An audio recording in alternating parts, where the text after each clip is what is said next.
Hello everyone, once again welcome to our channel. In this video we are going to solve question number 12, 13 and 14 from exercise 1.1. Okay, we have solved all the previous questions in our videos, so please go and watch them. So let's start with question number 12. In this question you have to find that you have to show that this relation is an equivalence relation.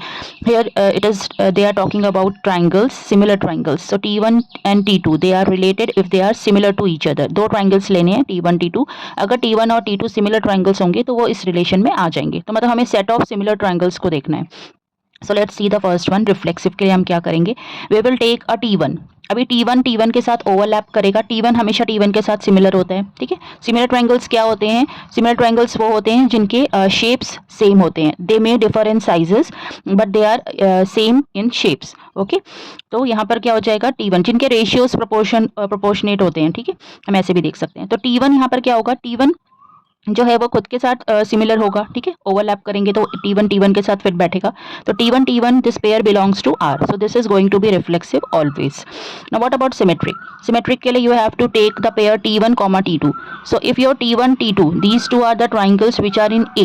ठीक है, ए हमारे पास कोई भी triangles का set है. ठीक है, set of all triangles. Now from that you have to take the pair T1 T2 that belongs to R. अभी T1 T2 अगर R में होगा तो इसका मतलब है T1 सिमिलर है T2 के. अगर T1 सिमिलर T2 के है दैट मीन्स T2 भी T1 के सिमिलर है. So you can write the other way also that T2 T1 belongs to R. So that means it is going to be reflexive. तो ये relation कैसा हो गया, symmetric हो गया. Now what about transitive? Transitive के लिए again take two pairs. Take T1 T2 belongs to R and T2 T3 belongs to R. T1 T2 R में होगा तो उसका मतलब क्या है कि T1 is similar to T2. T2 T3 R में होगा उसका मतलब क्या है कि T2 is similar to T3. अब T1 T2 के सिमिलर है और T2 T3 के सिमिलर है. तो इससे हमें क्या मिल रहा है कि T1 जो है वो T3 के सिमिलर हो जाएगा. T1 T3 के सिमिलर हो जाएगा तो उसको हम क्या लिख सकते हैं कि T1 T2 that belongs to R, वो रिलेशन में आ जाएगा. एक बार ये रिलेशन में आ गया तो हमारा R क्या बन जाएगा, ट्रांजिटिव. ठीक है, तो ये रिलेशन हमारा क्या हो गया, रिफ्लेक्सिव भी है. This R stands for reflexive, S is for symmetric and T is for transitive. तो ये रिलेशन तीनों है, रिफ्लेक्सिव, सिमेट्रिक, ट्रांजिटिव. इसलिए ये क्या बन गया, equivalence relation. Now let's see the next part of this question. Okay, so in the next part of this question, they are asking that you have to consider three triangles, say T1 with the sides 3, 4, 5, T2 with the sides 5, 12 and 13, and take a third triangle T3 with the sides 6, 8, 10. Okay, now the question is which triangles among T1, T2, T3 are related. तो यहाँ पे क्या पूछा जा रहा है, तीन triangles दिए हैं, उनके साइड्स के हमें यहाँ पे डायमेंशंस दिए हुए हैं और यहाँ पे पूछा जा रहा है कौन से रिलेटेड हैं, मतलब कौन कौन से ट्राइंगल आपस में सिमिलर होंगे.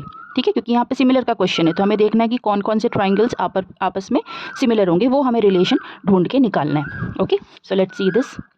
So we are having three triangles, T1 with this dimension, T2 with this dimension and T3 with this dimension. यहाँ करना क्या है हमें, अगेन यहाँ पर क्योंकि सिमिलर की बात है तो हमें रेशियोज फाइंड करने हैं साइड्स के. ठीक है, तो फर्स्ट वाला हम देखेंगे 3 है तो यहाँ पे 3/6 को देखो. ठीक है, 4/8, 5/10. अगर हम इस ट्राइंगल के साथ रेशियो निकालेंगे तो हमें किसी भी साइड का मतलब तीनों साइड्स के रेशियोज इक्वल नहीं मिलेंगे. लेकिन T1 और T3 के अगर हम रेशियोज निकालेंगे साइड्स की तो वो सारे रेशियोज इक्वल टू हाफ आ रहे हैं. ठीक है, तो इसका मतलब है T1 जो है वो T3 के साथ रिलेटेड है, T2 किसी के साथ रिलेटेड नहीं है. तो यहाँ आंसर क्या हो जाएगा, among all these three T1 is related to T3. Okay, so now consider the next question, question number 13, in which the relation R is given on the polygons. Now they are talking about polygons P1, P2. They are related if they have same number of sides. ठीक है, sides देखने हैं. जैसे मान लो square है और एक rectangle है. ठीक है, तो स्क्वायर और रेक्टेंगल उनके साइड्स देखने हैं, दोनों में 4 साइड्स हैं तो वो दोनों रिलेट करेंगे और वो इस रिलेशन में आ जाएंगे. ठीक है, उसी तरह से आइसोसेलेस ट्राइंगल है, इक्विलैटरल ट्राइंगल है, दोनों ट्राइंगल्स में 3 साइड्स हैं तो मतलब वो दोनों ट्राइंगल्स रिलेट करेंगे और वो इसमें आ जाएंगे. तो इस तरह के सारे पॉलीगॉन्स जिनके साइड्स सेम होंगे वो आपस में रिलेट करने वाले हैं. तो हमें बताना है कि अगेन ये रिलेशन जो है वो एक इक्विवेलेंस रिलेशन है. So this is going to be reflexive, symmetric as well as transitive. Okay, so let's see this one by one. So for reflexive you have to take a polygon P1. Again that polygon P1 जो है वो खुद से relate करेगा, P1 के जितने side हैं उसमें उतने ही साइड रहेंगे, तो P1 is related to P1 itself. Okay, so we can write that P1 comma P1 that belongs to R. For every P1 that belongs to the set A. No harm in writing that. So your R becomes reflexive. ठीक है, वैसे ही symmetric के लिए क्या करना है, हमें एक पेयर लेना है P1 comma P2 that belongs to R.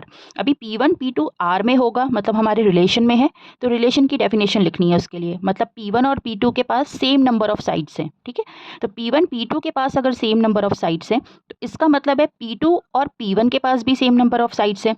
उल्टा लिख देंगे उसको. इसका मतलब क्या हो गया कि P2 comma P1 belongs to R, वो भी R में हो जाएगा. अगर P2 P1 R में हो जाएगा मतलब R क्या बन गया हमारा, सिमेट्रिक बन गया. Okay, let's take the third one, transitive. Transitive के लिए you have to take two pairs, P1 comma P2 belongs to R and P2 comma P3 belongs to R. अगर ये दोनों पेयर हमारे रिलेशन में आते हैं तो again by the definition of this relation वो क्या बन जाएगा, P1 P2 they have same number of sides. बिल्कुल वैसे ही P2 P3 have same number of sides. अभी P1 P2 के पास सेम नंबर ऑफ साइड्स है और P2 P3 के पास भी सेम नंबर ऑफ साइड्स है, तो क्या इसका मतलब ये नहीं बन रहा कि P1 और P3 के पास भी सेम नंबर ऑफ साइड्स है? Yes, obviously. ठीक है, so that means we can write that P1 P3 have same number of sides. इसका मतलब है P1 P3 कहाँ पर आ जाएगा, R में आ जाएगा. P1 P3 एक बार R में हुआ तो R क्या बन गया, ट्रांजिटिव. सो अगेन ये रिलेशन हमारा कैसा बना, reflexive, symmetric as well as transitive. तो क्या बन गया ये, इक्विवेलेंस रिलेशन.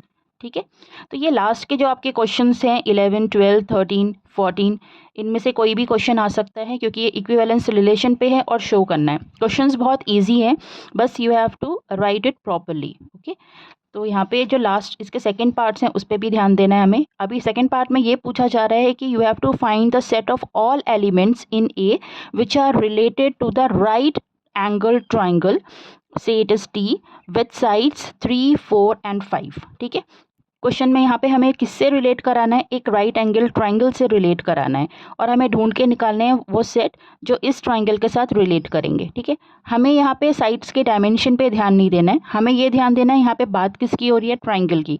और ट्राइंगल के साइड्स कितने होते हैं, 3 साइड्स होते हैं. तो हमारे पास कौन कौन से पॉलीगॉन होंगे जो इस ट्राइंगल के साथ रिलेट करेंगे, तो हमारे पास वो सारे ट्राइंगल्स होंगे जो इस पॉलीगॉन के साथ, मतलब इस राइट एंगल ट्राइंगल के साथ रिलेट करेंगे. तो इसका सेट क्या बन जाएगा रिलेशन में, this is going to be the set of all triangles because they are only going to relate with this T, क्योंकि ट्राइंगल्स के पास ही 3 साइड्स होते हैं. I hope this is clear. Okay, now let's quickly see that question number 14 where you have the set L as set of all lines in the plane. ठीक है, एक question हमने किया ट्राइंगल्स के ऊपर, सिमिलर ट्राइंगल्स के ऊपर, एक क्वेश्चन हमने किया पॉलीगॉन के ऊपर. Now this is about set of all triangles in lines in the plane. Now यहाँ पर R क्या है, रिलेशन, दो लाइंस के बीच में रिलेशन दिया हुआ है L1 L2. दो लाइंस तब रिलेट करेंगी जब वो एक दूसरे के पैरेलल होंगी. ठीक है, यहाँ पर एक बात मैं बोलना चाहूँगी, एक सॉल्व एग्जाम्पल है NCERT में, वहाँ पर L1 is perpendicular to L2 दिया हुआ है. वो भी बहुत अच्छा एग्जाम्पल है और इम्पॉर्टेंट भी है from the examination point of view. So you can watch that also on my channel. Okay, so let's start with this one. R यहाँ पर रिलेशन है, दो लाइंस तब रिलेट करेंगी जब यहाँ पर L1 पैरेलल होगा L2 के. ठीक है, हमें अगेन ये शो करना है कि ये एक इक्विवेलेंस रिलेशन है. ठीक है, तो पैरेलल यहाँ पर क्या हो जाएगा, L1 हमको सबको पता है कि L1 जो लाइन है वो खुद से हमेशा पैरेलल होती है, ओवरलैपिंग लाइन से ये. तो L1 parallel to itself, this is always going to be true.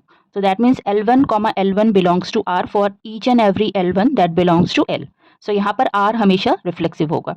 Same हम सिमेट्रिक के लिए लेंगे, दो लाइंस ले लेंगे L1 L2 that belongs to R. अभी दो लाइंस हैं L1 L2, वो लाइंस कैसी होंगी, R में होंगी. अगर वो रिलेशन में आती हैं तो इसका मतलब वो पैरेलल लाइंस है, L1 L2 के पैरेलल है. अब इसको तुम L2 L1 के पैरेलल भी बोल सकते हो, दैट इज ऑल्सो ट्रू. तो L2 L1 के पैरेलल है मतलब L2 L1 कहाँ पर आ गया, हमारा रिलेशन में आ गया. तो ये रिलेशन कैसा बन गया, सिमेट्रिक बन गया. What about the third one, transitive? Can you solve this on your own? Yes. So L1 L2 that belongs to R and L2 L3 belongs to R. ये हमें लेट करना है, हमें लेके चलना है कि सपोज हमारे पास दो ऐसे पेयर्स हैं जो R में हैं, मतलब L1 L2 belongs to R and L2 L3 belongs to R. अब L1 L2 R में है, रिलेशन में है, मतलब रिलेशन हमारा क्या है, पैरेलल लाइंस का. तो L2 क्या हो जाएगा, L1 क्या हो जाएगा, L2 के पैरेलल हो जाएगा. बिल्कुल वैसे ही L2 L3 के पैरेलल हो जाएगा. L1 L2 के पैरेलल है, L2 L3 के पैरेलल है. yes, so you can write that L1 is parallel to L3. ठीक है, तो L1 भी L3 के पैरेलल हो जाएगा, तो यहाँ पर R क्या हो जाएगा, ट्रांजिटिव हो जाएगा। तो ये रिलेशन जो हमारा है वो रिफ्लेक्सिव है, सिमेट्रिक है और ट्रांजिटिव है, तो ये रिलेशन हमारा क्या बन गया, R is an equivalence relation. Let's see this next part of this question, where you have to again find the set of all lines which are related to the line y is equal to 2x plus 4। ठीक है, ये important question है क्योंकि यहाँ पर तुम्हें बताना है set of all lines that are related with this line. यहाँ पे बात किसकी हो रही है, रिलेशन क्या दिया हुआ है हमारे पास, पैरेलल लाइंस का दिया हुआ है, तो हमें भी इसके साथ पैरेलल लाइंस को ही देखना है कि इसके साथ कौन कौन सी लाइन पैरेलल होंगी।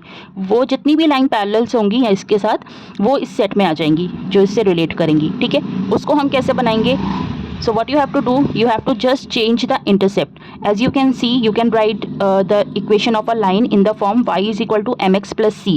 तो हमारा जो c होता है वो इंटरसेप्ट होता है। ठीक है, ये जो y जो ओरिजिन से जो डिस्टेंस है y एक्सेस का, वो हमारा इंटरसेप्ट होता है c। अगर हम उसको चेंज कर दें, ठीक है, जैसे यहाँ पे जो इस लाइन के साथ इंटरसेप्ट है वो है 4, मतलब ये वाली लाइन है 4। ठीक है, तो इस डिस्टेंस को अगर हम चेंज करते जाएं और अलग अलग लाइन ड्रॉ करते जाएं पैरेलल लाइंस, तो हम देख सकते हैं ये सारी लाइन इसके पैरेलल आ रही हैं। तो इसका मतलब सेट ऑफ ऑल लाइंस क्या बनेगा यहाँ पर, it is going to be y is equal to 2x plus c, just change the intercept. ठीक है, तो ये हमारा आंसर हो जाएगा।